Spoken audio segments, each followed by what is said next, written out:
It's time to Let's Talk. Welcome to another Let's Talk video. So there has been a ton of information coming out about different things over the last few days, actually almost the last week. So one of the biggest news stories in gaming is that the PlayStation storefronts, namely for the PS3, PS Vita, and PSP, are shutting down. And a lot of people, I was actually going to make a Let's Talk video when all this information first broke, but I was like, I'm going to hold off, just wait until I get some like confirmation email or something. And lo and behold, I actually have the email right here. So I don't want to show off my email address, of course. So yes, this is a copy off from the website. But you'll see it right here where this is the email that everybody got, PlayStation Store from the PlayStation HQ or whatever. So hi Warwolf, we are closing PlayStation Store on PlayStation 3, July 2nd, 2021, and on Vita devices August 27th, 2021. Additionally, the remaining purchase functionality for the PSP will also retire on July 2nd. After thoughtful consideration, we decided to make these changes in an effort to focus our resources on PlayStation Store on PS4 and PS5, which will enable us to enhance the customer experience even further, which is smart. And I have nothing wrong with this way of thinking, they're not supporting the PS3 and PS Vita, PSP anymore. It's such a kind of a niche, amount of crowd that plays on those systems anymore. And we'll get into that in a second, but we thank you for your support on these platforms throughout the years. What does this mean for you? You'll no longer be able to purchase PS3 Vita PSP digital content, including games and video content, which means you can still use physical mediums.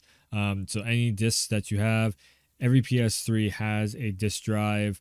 I got one sitting right here. I'm literally looking at the disc drive on it. PS Vita is all digital, but so many people just hack. I mean, if you have a Vita nowadays and you haven't put custom firmware on it, what are you doing? Same with the PSP. Some PSPs also have digital, was it UMD discs that they had that came with it. So again, this is not as bad as everybody's trying to make it seem. You'll no longer be able to make in-game purchases through games on PS3, PS Vita, and PSP. At this point, if you have PS3 games and there's DLC that you haven't gotten on it, you either probably not going to, or you don't actually care to get it. It's just something there to complain about. While the PSP storefront was previously closed in 2016, the remaining PSP purchase functionality in game purchases will now be fully retired. I'm surprised that all this stuff lasted this long. To be all the way honest. With the PS5 being out, I mean, that's 3 generations of consoles ahead, if you count the PSP and PS Vita after PS3. It's like it's about time this stuff happened. The next part of it, so what about the content that you already own? You'll still be able to download your own PS3, Vita, PSP content, including games and video content. Now, there's so many people that have been actually asking the question, is all the content, all the games I bought, I won't be able to download them again, so I got to get a big old hard drive. No, they're still on the server. You can still re-download them.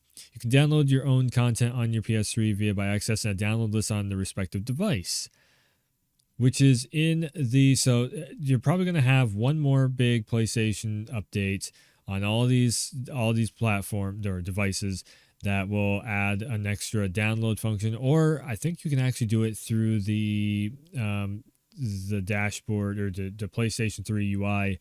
I'm pretty sure you can do it that way also, but if the worst case scenario, there's going to be an extra button on there to be able to download content on it.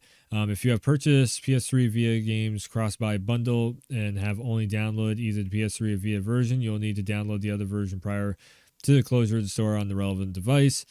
Again, yeah, just I would download the games onto your devices, but I'm also going to be talking about a workaround for all this stuff anyways in a minute. So Video content that you own can be streamed on the PS3, 4, or 5 through my video app or on mobile. So literally, if you bought a movie, you can still stream it through your PS4. If you haven't gotten a PS4 yet, then what the hell are you waiting for? There's so many great games on the PS4. If you just want on PC, well, there's websites that you can get those same movies on and video content on. Just do a quick search.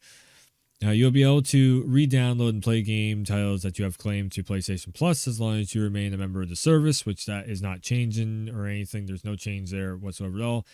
Go about vouchers, wallet funds, cross-buy content. You'll still be able to redeem games and PlayStation Plus vouchers on PS3 Vita devices once PlayStation Store functionality of these devices closes.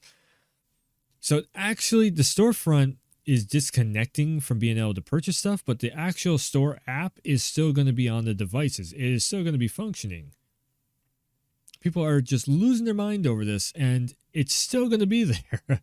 You'll no longer be able to redeem PSN wallet fund vouchers, whatever. You can do it on your profile. Hell, on the PlayStation app, you can do that. It's all the same thing. As long as it's redeeming to your profile, you're good to go. Your PSN wallet funds will remain in your PSN accounts because all your PSN account goes across all your devices the exact same way. It's all the same account. You'll only be able to use your wallet funds to purchase PS4 and 5 products on PlayStation Store, on the web, on the app. So yeah, your funds only go for the newer systems because they're not doing any more purchases of. I think a main thing, let's just read this one last thing. You'll still be able to purchase cross-buy content from PlayStation Store on the web app or on PS4, 5 consoles and access both. So anything that's like a PS1 game and you can find it on your PS4, you're going to be able to still buy it and play it on your PS3 and all that stuff. You can still download it. You just can't make a purchase through. It's literally just the purchase option. That's the only thing that's going away. And I'm pretty sure there was something on here about the Vita's losing connection to Vita will no longer be able to use messaging service. Messaging on the Vita is going away, and messages will still be available to you on the messaging, which the actual PlayStation app has a messaging thing, so it's literally on your phone anyways, or on the consoles. Yeah, and I was reading something about the YouTube and Twitch apps were going to be disconnected also. So let's get into my actual thoughts on all of this stuff. You're already hearing a little bit of it anyways. So not being able to download games or purchase games, you can download everything just like you normally always could. So I'll tell you right now, though, a lot of the games that were purchasable on the actual PlayStation storefront, you can actually find them on Amazon and other websites for actually cheaper. So if you go in with the used copies of games, you can find them for like $6, $15, $25, $10. If you have patience and you shop around, you can actually find a lot of these games for like a third of the price that they wanted. On the look at this. Uncharted 1, Drake's Fortune for PS3, disc-based copy, used. It's $1.50. $1.50 for Uncharted 3 for PS3. I mean, that's if you're really hard up about playing it on OG original technology of the PS3, you can find these games for dirt cheap now. Are these prices going to go up after all this is said and done with the PSN stores? Maybe. If the games don't have a remaster. Uncharted games, they have a remaster, so there's no reason to own these games unless you are like really doing like some legacy run and you want to play it on the PS3, you want to have that PS3 controller in hands. You can actually I'm thinking there's probably even a converter out there where you could get a USB like PC style PS3 controller and just do it converter wise into the PlayStation 4 somehow and run it that way. But I mean, something like a Sly Cooper, sure, I could see. But you can still get this on disc for it's $43 and $60 for. I mean, as soon as if you get them separately, like this one's $7 for the original Sly Cooper, $28.50 for Sly Cooper Thieves and Time Spanish English edition for PS3. I mean, people are just absolutely losing their mind over this stuff.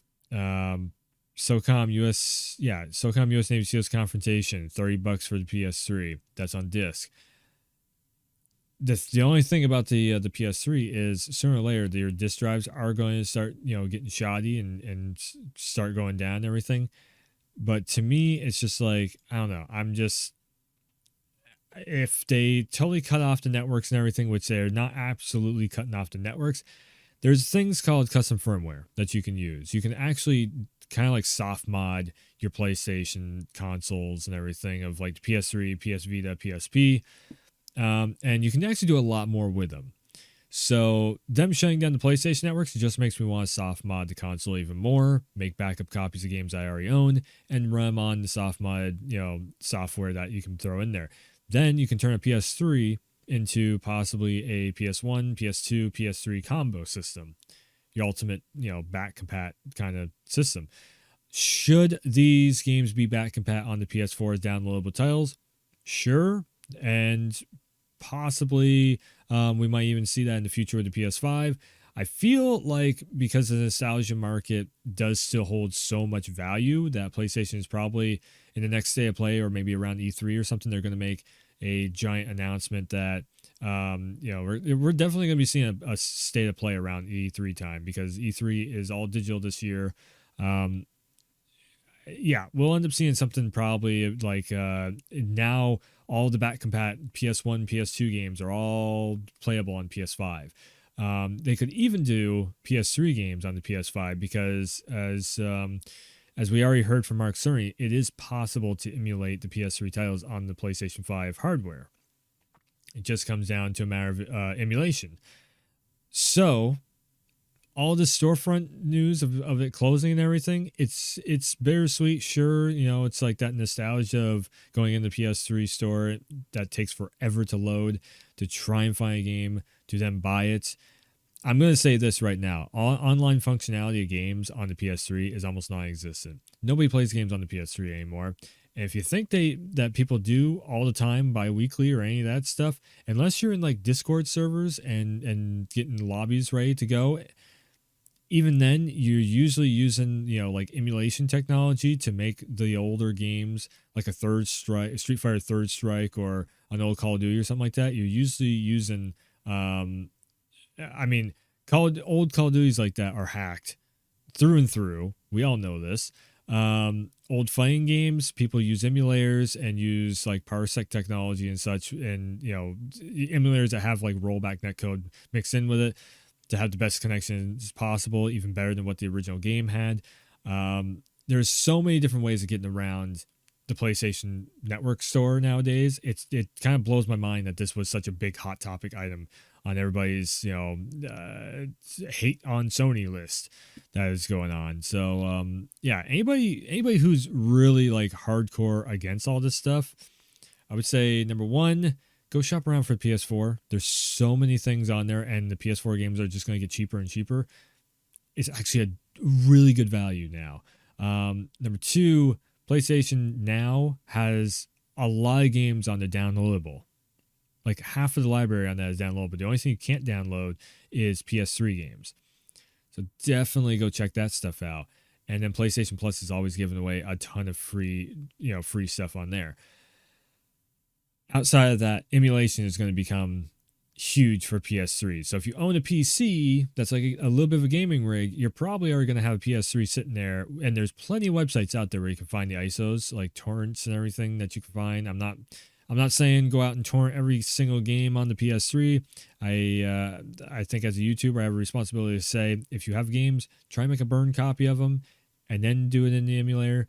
But yeah, definitely there's plenty of ways of getting your hands on older games like that without actually using a PS3, Vita, or PSP.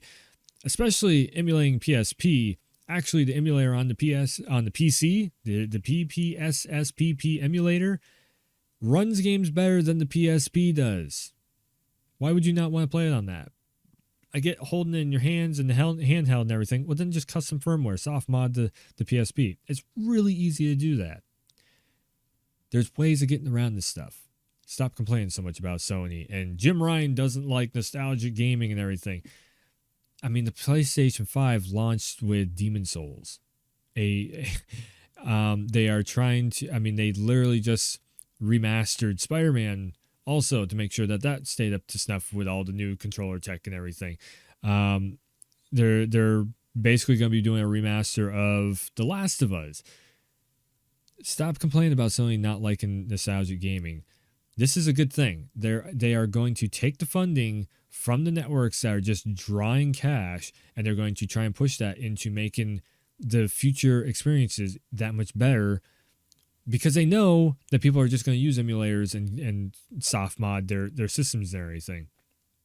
If anything, you should be lucky that Sony doesn't come down and really just like start banning everybody who owns a PS3 that soft mods. That's kind of a Nintendo-ish thing to do, in all honesty. But anyways, that's a whole other topic of discussion. So, I mean, this is the actual email that PlayStation sent, and yeah, it's not the end of the world. In all honesty, the only thing people really use the PS3 for anymore is really legacy playthroughs to play stuff on the original hardware. It's very niche, because I mean, every time you go into a lobby with, on the PS3 with fighting games or shooting games or whatever, or sports games even, there's nobody in the lobbies anymore. Everybody's over on the PS4. If you can find a PS5, then you're definitely playing on that. If not, then you're on the PC and you're running that, So, and that's the other thing too. I was checking around all the storefront to see what games were on the PS3, because I was actually looking at possibly getting picking up a couple things before the storefronts shut down. And the games were either server based and the servers were shut down years ago, so the games they're not purchasable anyways, and they're not anywhere on the network because the games were shut down. Or B, they've had remasters, remakes, or PC launch releases of them, so they're available on Steam, they're available on the PS4, they're available on the PS5, all that stuff. And then the next one is emulators for PSP and Vita games are out there, and the ISOs are readily available. So it's almost, there's no reason to own a PS3 unless it's like you want to play games that are literally on disc that you can actually just pop them into your console and run them anyways. I'm still not going to say that, all digital is a mistake or any of that stuff either. Going forward, I think we're going to see a quicker response. So the the PlayStation 6 is probably going to play everything from PS1 to PS5. That's my prediction in the future. If this whole nostalgia gaming thing is still, booming and relevant, in the future. So anyways, that's my take on all this stuff. It's a good move on Sony's part. They're doing smart business by, relocating funding, and hopefully this funding can go into a studio like maybe even Ben's studio and make a game that is very similar to Days Gone, what Days Gone 2 would have been, with an online co-op experience, but not be Days Gone, be something totally different. I would love to see it. Bikers and all that stuff out in the zombie apocalypse wasteland. So yeah, that's there. I also have a video talking all about the Days Gone and Last of Us remake news. So go and check out that video too. Go and check me out on Twitch. I am streaming Mondays, Wednesdays, and Fridays at different times during days and nights wherever my sleep schedule is letting me stay awake and stream. So anyways, and I'm over on Frostbite's channel whenever he's streaming and making content too, over on Game Talks with him, doing all that stuff. So yeah, thanks for tuning in, thanks for stopping by, and as always, I will see ya next time.